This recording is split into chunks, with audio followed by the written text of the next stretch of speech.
again, everybody. Welcome back to another episode of 15 Good Minutes. JR, how are you today? I'm doing well, man. I'm doing good. I catch you at Everything's dinner smooth. time, bro. I can come Yes, back sir. to Had you. to have me a crunch. Man, Man. I'll come back to you. Go ahead and get that eat Yeah, on, you, man. you start. Freddie. You started just like that. Okay. Damn. Freddie, what's up, buddy? Welcome back.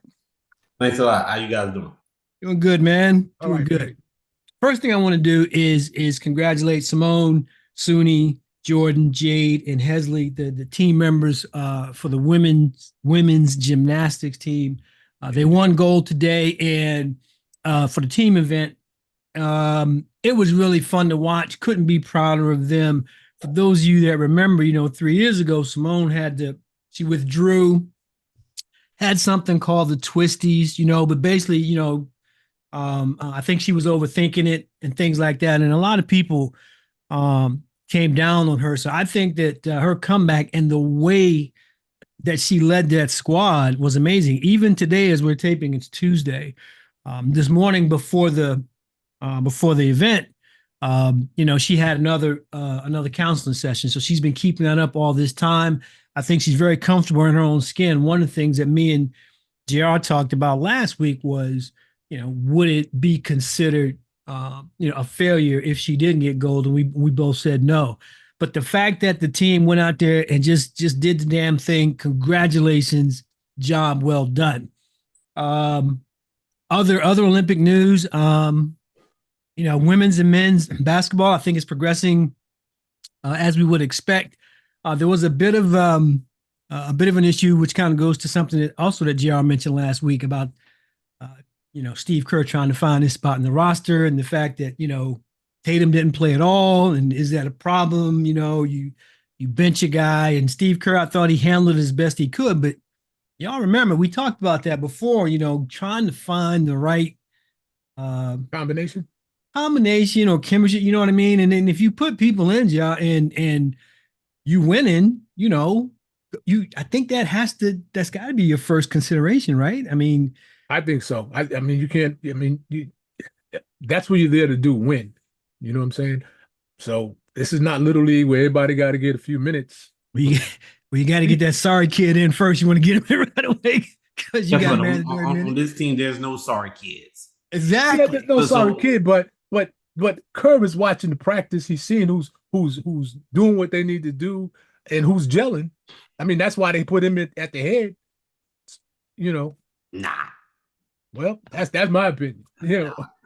I think, but I mean, to Freddie, to your point, Kerr kind of admitted after the fact that he blew it, right? I don't know if that means that he got caught watching or if he's forgotten that these games are shorter, right? I mean, it's 4 10-minute quarters. You look up, he's like, oh damn, so and so didn't get in the game. Yeah, I thought I was watching that last game against Serbia or whatever, and they started to pull away at the end of the third quarter. That's right. And then LeBron went out like 3 minutes left in the third. You bring in KD, then the league kept growing and so on and so forth. And so then you brought LeBron back in, I think, and then you brought KD back in, or whatever the case may be.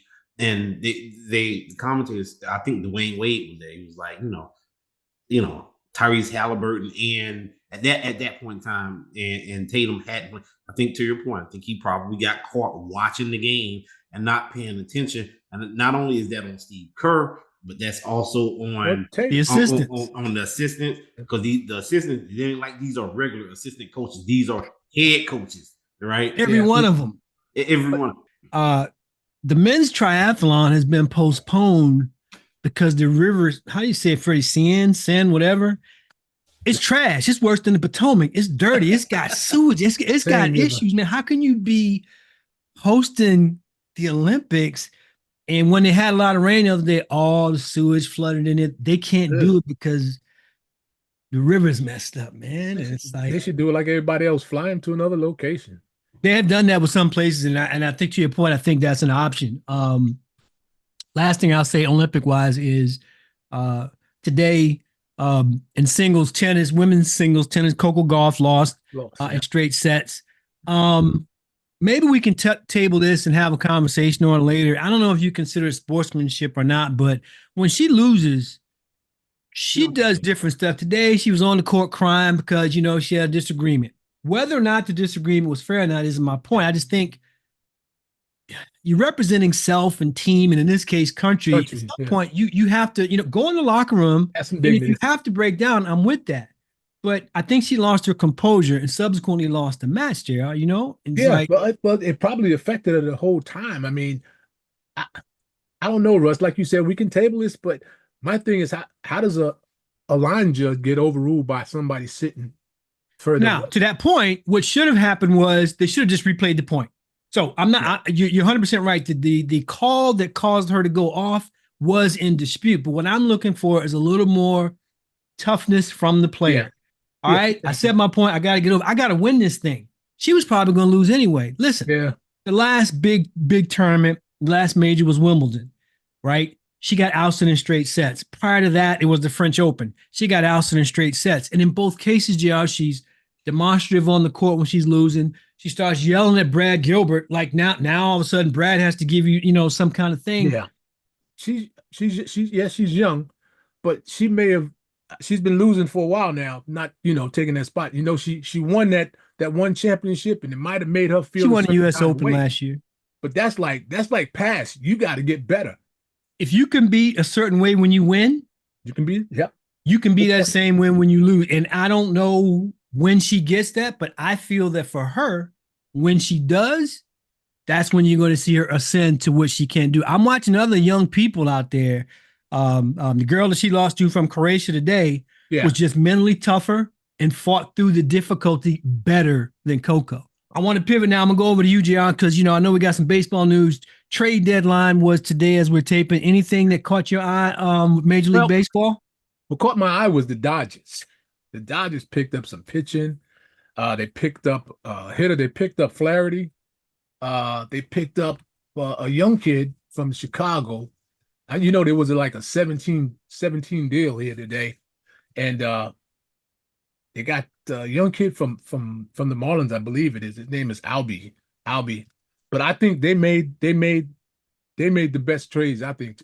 So you're saying the Dodgers won? Because that's where I was going. Okay, all these different teams. Some people didn't have to do anything. Yes. But you saying that LA Dodgers.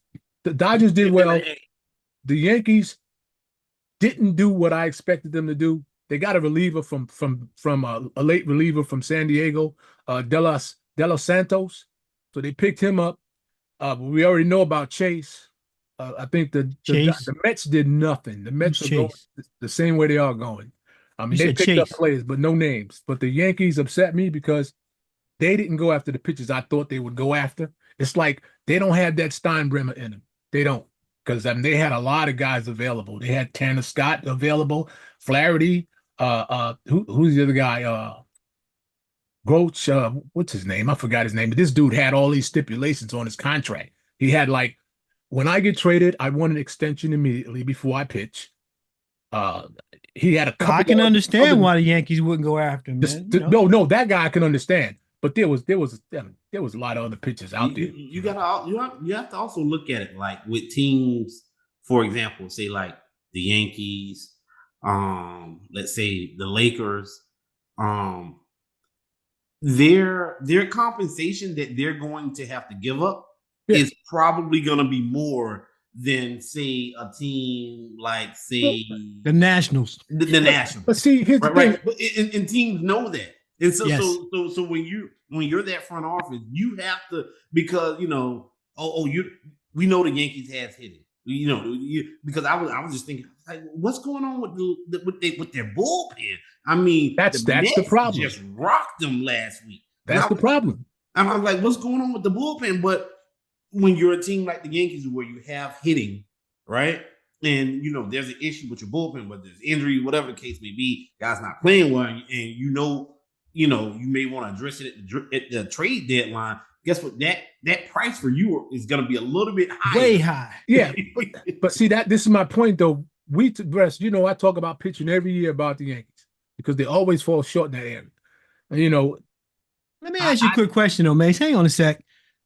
Not looking at the pitchers that they could have got. They got a stellar staff right now that is not pitching. Are you letting them off the hook? No, I'm not letting them off the hook. I'm just talking about their relievers. That's what I'm talking about. Their relievers are not all that. I would say we got a couple starters. I forget the kid's starters, name, but the one that wears the do-rag under his head, he get rocked all the time, and he ain't a reliever. Just saying.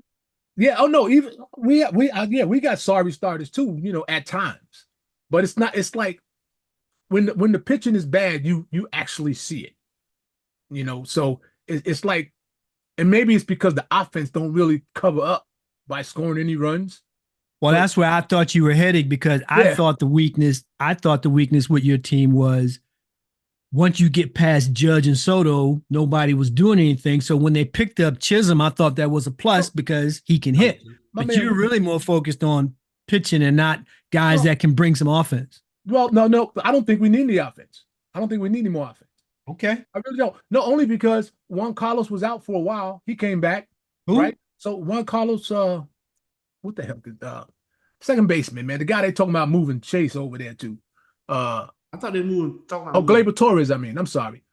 For Gleyber came back, and give him some time. He just hit, and he hit the other night. Got a couple hits. So you think the offense is decent? I think our offense is decent. When they're on, they're on. Pivoting to last thing I wanted to do today was pivot over to the NFL. Freddie, all of the teams are now at camp. The guys that were, one of the things I want to ask you about, they had this thing called not a holdout, but guys that are coming. Yeah, they're coming to the thing, but they're not suiting up. Is that that's new, right? I mean, is that a benefit, and if so, to whom?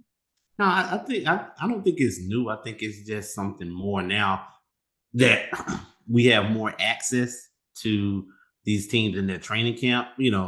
I think it's just more that you have access. I think it's also one of those, I think it's a good thing. It can be a good thing.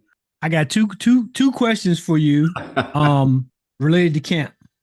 Sorry about that phone call.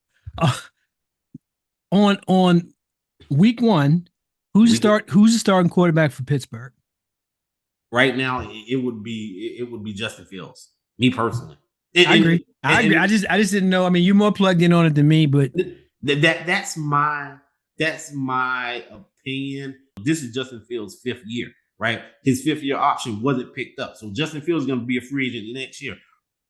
Wouldn't you want to kind of see what you got with him and what he can do? Because push come to shove, you can franchise tag him next year. But if he doesn't play any snap this year, you trade away draft picks or whatever for a guy that could potentially walk away and you don't even know what you got. So for me, he would be my guy personally. Okay. And then the last question I have for you is, like, when I watch these different teams in training camp, what's the significance of the thing on the helmet that looks like a styrofoam cover? What is that? I see different play, and some of them are different colors, and it look like Kazam or something, like the Space Martian. What is that all about? It is supposed to protect against, help minimize risk of concussions. And they have those in college as well. But they're not hitting nobody. But it doesn't mean in the event if you hit the ground, or a lot of times with the lineman you're blocking and there's helmet to helmet, right? But concussions don't come from you necessarily getting hit in the head. Concussions come from your brain hitting your skull, to the left, to the right, to the front, to the back, whatever. That's where the concussion. So it's just really more so a preventive measure, if you will, that's probably been a little bit overthought. But I mean, at least you can. Looks weird. It looks weird, man. Yes. This was good. We covered some Olympics. We covered some baseball, and if y'all picked anything up in that segment, it's that there's one guy here that's gonna be hard on the Yankees no matter what. No matter what they do, he's gonna be cracking them across the knees. He's holding them accountable, and you gotta appreciate that. Picked up some news on football that's coming. August is here, which means that we're going to get to some preseason, and the next thing you know, NFL is here. So before we check out, let me see if the guys have something to say. Freddie, you were out last week. I'm going to start with you, buddy. You got something to say this week? No, I don't. Just trying to get back in the swing of things. That's all. Well, welcome back, man. Glad to have you here. JR, how about you, buddy? You got something to say today? I don't know. I got something to say. It's more like I'm trying to figure it out. Jordan Childs, she did a great job in the Olympics, and she had a nice flow routine and everything. And I'm trying to figure out why everybody's so teed off that she didn't make the gymnastics team. You know, there's a lot of people saying why she didn't make it and blah blah. I don't know if there's a certain amount of people that can make it. You know, because the people that won the gold in the floor routine was like Suni Biles. I think I mean, Jordan's on the team. I'm not sure I'm following what you saying. they try to leave her off. Is what I Who read. tried to leave her off? I read the team. They tried to leave her off at one point. She And they was on said the medal everybody stand, got right? upset about it. So I'm gonna reread it, but that's my thing was I'm trying to figure out how to determine who gets on that. You know, but I think they said that her floor routine helped them get to where they needed to be. So that's what a thing I just read. I think it was on ESPN on one of them. I was reading it that fans were upset that they were leaving her off, and I thought she really did a great job. But I was trying to figure out how to determine if that was the case. How did they determine who makes it and who doesn't? So I have her on the team. Yeah, huh? I have her on the team though. That's why Yeah. I wasn't sure where. Are you saying that they left her out of one of the particular events? Or Yeah. So that's let me go back and read it to make sure I'm right, because I read it just before we came online. she was one of the people that was on the medal stand today. So let me know what you find out, and if we have to dive back in, we can do that. Okay. Cool beans. I got nothing to say. So with that, we're gonna let you guys go. As always, we hope that you have a great weekend, and we look forward to seeing you guys next week. We're out. Later.